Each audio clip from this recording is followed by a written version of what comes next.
Neste momento eu estou num barco no rio Tamisa, na Londres moderna. Atrás de mim pode-se ver a famosa Torre de Londres e logo após a Ponte da Torre. Mas não é a Londres de 1324, quando John Wycliffe nasceu. Ele, como qualquer outro profeta, é um homem que surge como uma raiz em solo árido. Para se ter uma ideia da aridez do solo daquela época, permita-me antes contar que ele nasceu em 1324, cerca de 10 quilômetros de distância de Richmond, em Yorkshire. Ele tinha uma mente extraordinária. Diziam que era capaz de debater com homens em um concílio e argumentar até não terem mais uma única pergunta sequer ou uma resposta para dar. Vou contar-lhes sobre a coragem deste homem ao se posicionar contra o poder do rei, poder do parlamento, poder da universidade e, ainda pior, o poder da Igreja Imperial. Vou falar ainda de seu carisma. Ele conseguia reunir à sua volta grupos de homens que se dispunham a expor suas convicções e serem mortos e queimados.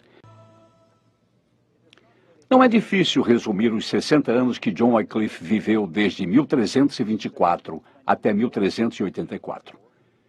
Os primeiros 16 anos de vida foram vividos na obscuridade, até onde os historiadores conhecem, até que se mudou para a cidade de Oxford. Quando chegou aqui, veio para estudar e passou os primeiros 16 anos buscando a graduação em bacharel de artes. Os 16 anos seguintes, ele trabalhou em seu doutorado de teologia. E os últimos 12 anos de sua vida, ele passou aqui na universidade, 11 deles ensinando numa das faculdades. Quando Wycliffe tinha 24 anos, uma terrível peste negra assolou a Europa e, por fim, chegou à Inglaterra. Não havia cura. Seus tentáculos alcançavam ricos e pobres, jovens e velhos, e causou grande temor ao coração de Wycliffe. O povo de Londres passou a utilizar os campos abertos de Smithfield como um local comum para enterros, onde colocavam 200 vítimas todos os dias. Aquele luto diário continuou até que a praga tivesse dizimado centenas de milhares de vidas.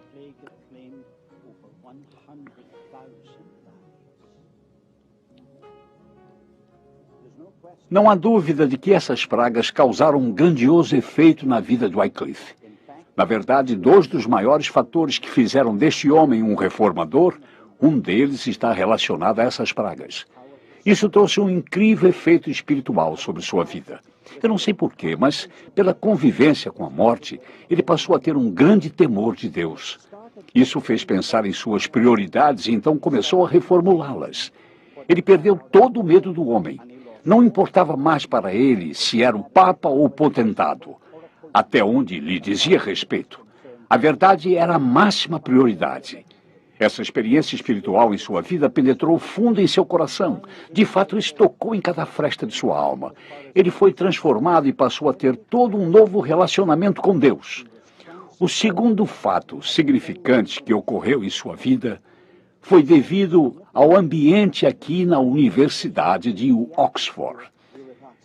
Ele veio para a Faculdade Queen's, mas se formou em Merton. Não sabemos por que ele mudou de faculdade no meio dos estudos.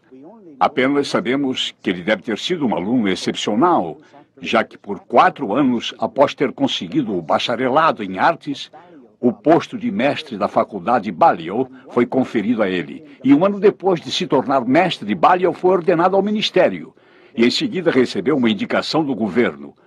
A primeira foi em Filgan, em Lincolnshire, e a segunda foi em Lutterworth. Quando disse conferida pelo governo, vocês devem se lembrar que essa era uma época em que a igreja e o Estado eram um só.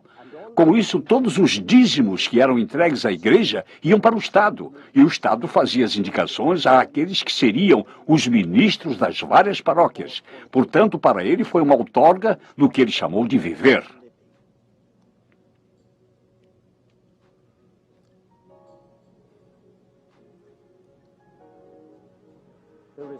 Não há dúvida de que sua estada aqui em Oxford causou um efeito enorme em sua vida como um reformador. A maneira como eles faziam as coisas naquela época, a atmosfera acadêmica, era diferente. Não era uma simples questão de ser capaz de fazer suas anotações durante a aula e reproduzi-las nos exames. O que eles faziam naquela época era definir seu talento através do quanto você era capaz de defendê-lo em público. Esses debates eram comuns e assim ele se tornou um mestre em debates. As coisas começaram a ficar menos cinza e bem mais preto ou branco. Segundo sua opinião, certo era certo e errado era errado, e o certo tinha que prevalecer naquela época. Duvidar era deslealdade. Vacilar seria pecado. Sua experiência de conversão trouxe-lhe suas prioridades. Sua experiência em debates trouxe-lhe suas definições e ambas trouxeram a ele suas convicções. Não há dúvida quanto a isso. Foram nesses salões de aprendizagem que nasceu o reformador. A influência do Wycliffe crescia. No decorrer de 2 anos, o rei o conferiu a reitoria de Lutterworth e, finalmente, foi indicado para capelão ao rei. Outra batalha nesta Guerra Fria com Roma foi no campo da teologia. Wycliffe censurou a doutrina da transubstanciação. A doutrina era uma inovação recente, datando apenas de 1215. A Igreja afirmava que os elementos da comunhão eram transubstanciados no real corpo e sangue de Cristo. Wycliffe viu sérios problemas na interpretação dada pela Igreja. A sua investigação sobre esses assuntos causou a morte de homens nobres que foram queimados 125 anos depois por causa de sua oposição a esta doutrina. Apesar de tudo isso, o fato de Wycliffe ter recebido seu doutorado em 1372 sugere que ele não era considerado herético pela Igreja naquela época. Sua caneta poderosa de 1360 a 1381 DC. Um sentimento de desesperança religiosa entristecia seu espírito. Então John Wycliffe admoestava seus pupilos acerca das grandes imoralidades daquela época. E então ele pegava sua caneta e escrevia. Sem dúvida, seus escritos influenciaram profundamente os alunos da faculdade Balliol. Estou neste momento na sala de jantar da faculdade e é um hall de recordações. Há retratos pendurados nas paredes de alguns dos mais famosos ex-alunos, entre eles, por exemplo, um primeiro-ministro. Quando John Wycliffe percebeu que influenciar o corpo de estudantes da faculdade Balliol não era suficiente, foi então que ele dedicou-se a exercer sua influência através da escrita. Não podemos deixar de lembrar que naquele tempo não existiam máquinas impressoras. Todo documento tinha que ser escrito a próprio punho e esmeradamente reproduzido com o objetivo de circular entre o público. Não sabemos exatos quantos documentos ele escreveu, mas certamente sabemos que havia 200 manuscritos distintos que vieram das mãos de Wycliffe.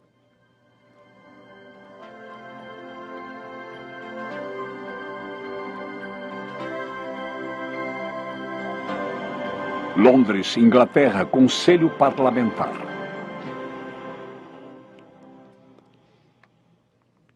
A próxima sucessão de eventos importantes nos escritos de Wycliffe veio em 1366, quando ele decidiu com o parlamento ir contra um tributo que estava sendo exigido pelo Papa Urbano V.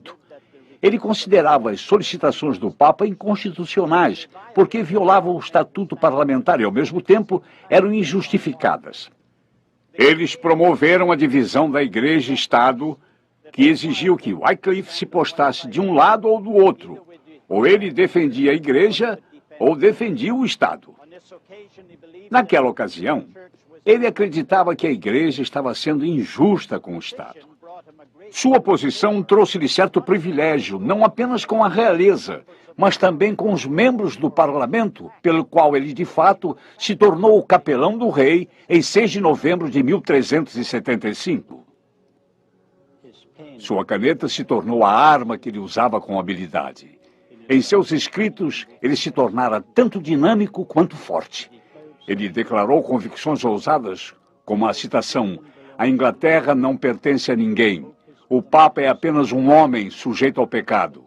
Mas Cristo é o Senhor dos senhores, e este reino é sustentado diretamente e unicamente por Cristo. Ele considerou a divisão entre Roma e Londres irreconciliável.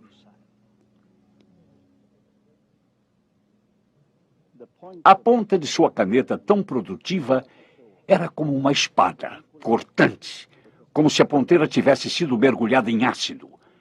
Mas seu maior feito ainda estava por vir. Ele produziria uma Bíblia na linguagem do homem inglês comum, mas antes dele realizar isto, teve que enfrentar a fúria de uma igreja ofendida.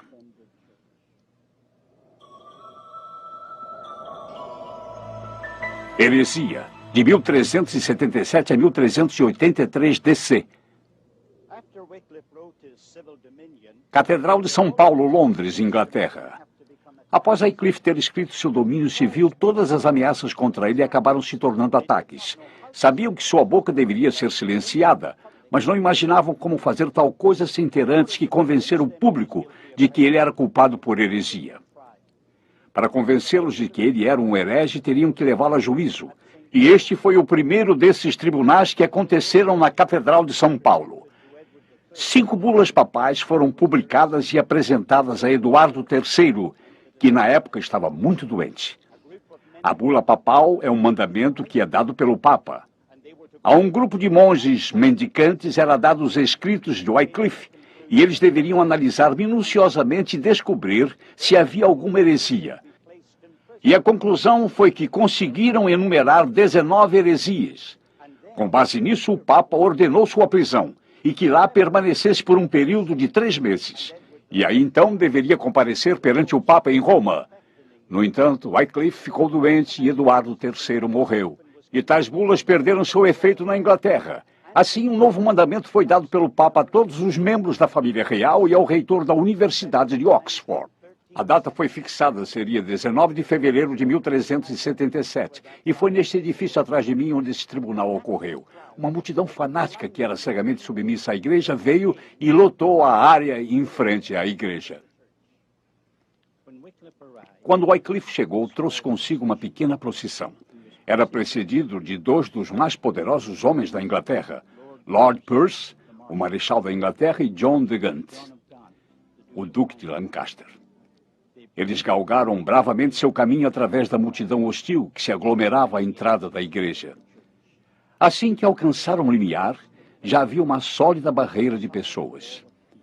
Elas se agitavam, levantavam as mãos em protesto e vaiavam a comitiva de Wycliffe.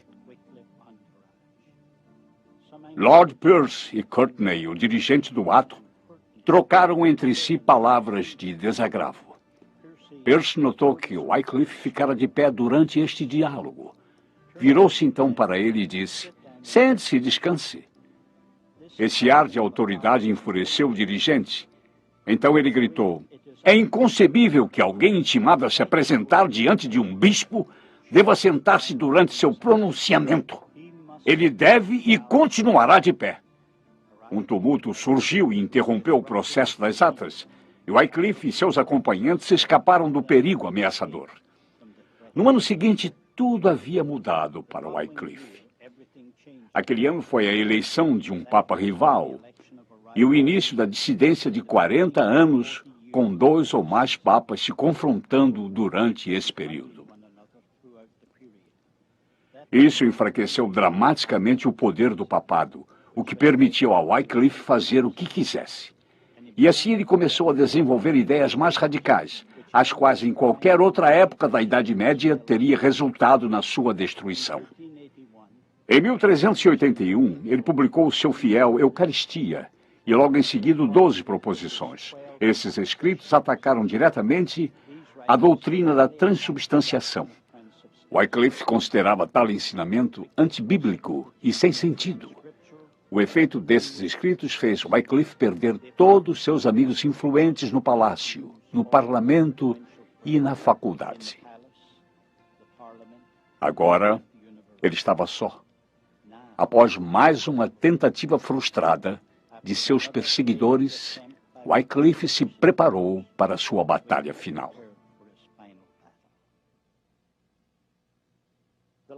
O último julgamento que teve que enfrentar foi em 1383 e ocorreu aqui na cidade de Oxford.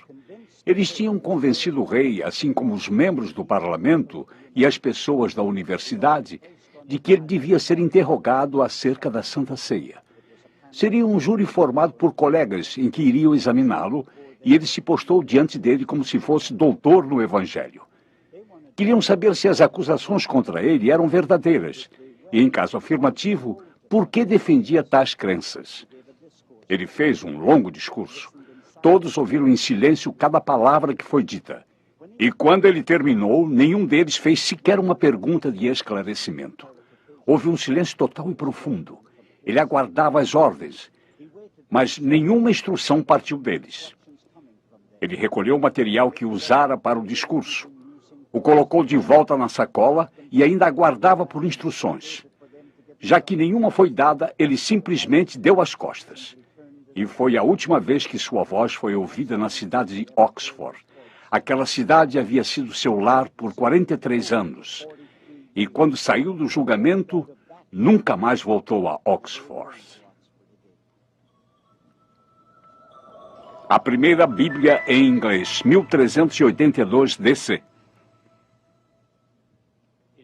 Em 1378, Wycliffe e seus discípulos começaram a traduzir toda a Bíblia para a língua inglesa pela primeira vez. É impossível estimar o valor da influência desta obra notável. Wycliffe defendia que a Bíblia continha toda a revelação de Deus e que era desnecessário qualquer ensinamento além, pela tradição da Igreja, Papa ou qualquer outra fonte. Além disso, qualquer outra autoridade, tradição ou até os papas deveriam ser avaliados através das Escrituras. E, por fim, que houvesse livre acesso à Bíblia para todos os cristãos, até mesmo aos plebeus. E, em seguida, naturalmente, que a Bíblia fosse traduzida para a linguagem comum do povo. Não foi uma tradução das línguas originais por duas razões. Os manuscritos que mais tarde foram disponibilizados ainda não tinham sido descobertos. E os idiomas nos quais os documentos originais foram escritos eram ainda desconhecidos na Inglaterra. Mas Wycliffe era bom em latim clássico, e a fonte de sua tradução das Escrituras foi a Vulgata Latina de Jerônimo, do ano 405 d.C.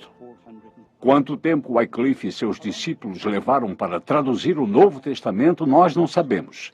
Sabemos apenas que isto se deu quando ainda lecionava em Oxford, pois só a concluiu em 1380. Presumindo que o trabalho de tradução levaria alguns anos, subentende-se que isso foi desnecessário por causa das ameaças contra sua vida na Catedral de São Paulo e mais tarde no Palácio Lambeth. Ele acreditava piamente que iria terminar seus dias numa masmorra em uma das 7 colinas de Roma, ou numa fogueira em Londres. Certa vez perguntaram a ele, por que você fala em procurar a coroa do martírio? Pregue o Evangelho de Cristo para os prelados altivos, e o martírio não tardará em encontrá-lo. O quê? Disse ele. Devo viver em silêncio? Nunca. Deixe que o infortúnio venha. Eu estarei aguardando. Ele deduziu que a vida era incerta, que nenhum efeito suportável resultaria de seus esforços. Além disso, o livro indestrutível chegaria às mãos de jovens pregadores. Em 1382, ele concluiu o Velho Testamento e, pela primeira vez na história da Inglaterra, o povo teve a Bíblia em sua própria língua.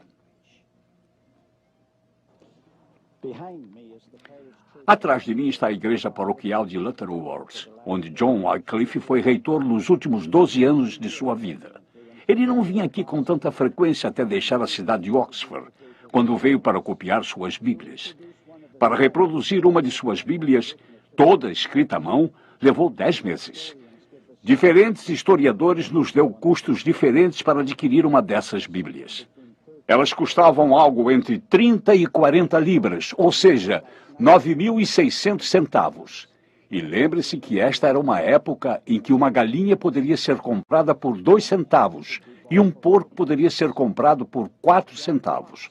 John Fox, um historiador, disse que as pessoas traziam um peso de feno para que pudessem adquirir um dos Novos Testamentos por um dia. E era registrado que alguns deles trabalhavam por um mês e davam todos os seus ganhos de um dia de trabalho para obter uma página da Bíblia.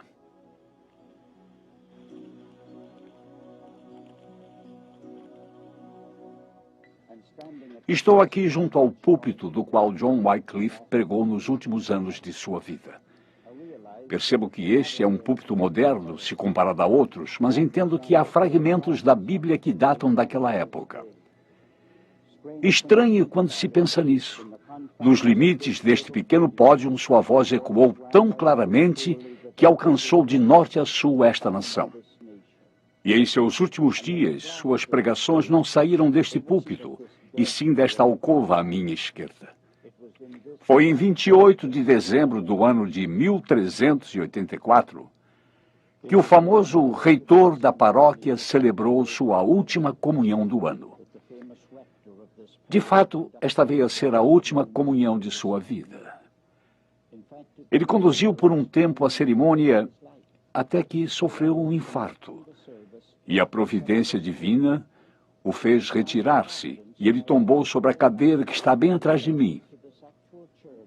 4 homens se levantaram da congregação e, em silêncio, caminharam em sua direção. E pegaram a cadeira pelos 4 cantos com seu corpo ainda ali, e em reverência a trouxeram por esta porta lateral, e depois através dos jardins. 2 dias depois, em 31 de dezembro, deu seu último suspiro. Não creio que alguém vá questionar o fato, mas esse homem liberou uma força incrível na Inglaterra. Trouxe luz à escuridão. Libertou uma igreja. Elevou a sociedade ao ponto de sentirmos o impacto disso ainda hoje, mais de 600 anos depois. E na providência de Deus, ainda sentiremos nas próximas gerações. Wycliffe não poderia nunca imaginar o impacto tão grandioso que sua influência teria após sua morte. Os discípulos de Wycliffe pegaram a Bíblia traduzida por ele e, como uma semente, a plantou por toda a Inglaterra. De fato, as ideias de Wycliffe foram também de grande influência no continente europeu. Alguns de seus pupilos de Oxford levaram cópias de sua obra para a Boêmia, onde hoje é a Tchecoslováquia. Seus ensinamentos influenciaram no surgimento do descenso que resultou na morte de John Huss em 1450. Huss foi apenas um de um exército de seguidores de Wycliffe que foram perseguidos e queimados na estaca. Em 1428, seus ensinamentos se alastraram de tal forma que a igreja censurou seus escritos, desenterraram seus ossos, os queimaram e os lançaram no rio Swift, que fica bem ao lado de sua igreja em Lutterworth. Eles desejavam apagar de uma vez por todas o fogo da influência de sua heresia. Um comentarista deste evento mais tarde disse, e eu repito, eles transformaram seus ossos em cinzas e as lançaram no Swift, um pequeno rio que corria por ali. No entanto, as águas do rio levaram as cinzas para o Avon para o Severn para os mares, e estes para os oceanos. E então as cinzas de Wycliffe são um poderoso símbolo de seu ensinamento e de sua Bíblia, os quais estão agora espalhados por todo o mundo.